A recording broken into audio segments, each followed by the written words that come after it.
So, for people stuck in conflict, how do they overcome the fear of anger in conflict? I see that a lot in my own practice. They have a different temperature for what anger even really is. Someone might feel that a raised voice is anger.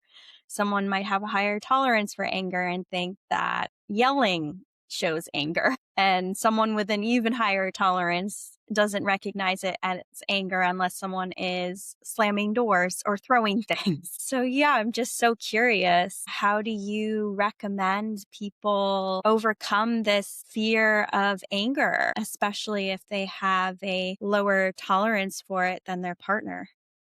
Absolutely.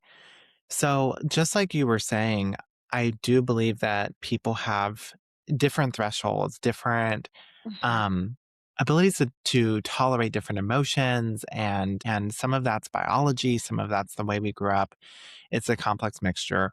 But Mhm. I want to speak to the people who are like, I'm scared of anger. I'm scared of any conflict, anything disrupting me. And I want to speak to those people because I think it's less applicable for those who are just not scared of it in the heat. And I think this is speaking to them because these are the personalities that often are struggling in relationships. And also this is a lot of Gen Z as well. It's our culture and the fear of conflict, the fear of anger.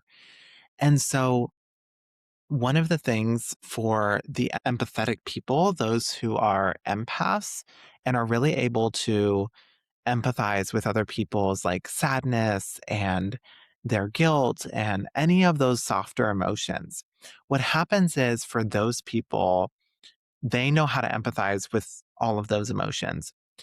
But when it comes to anger, it can be much more tricky for them because on some level, they can't really relate to what do I do here? Do I fix everything? Or do I like, run away?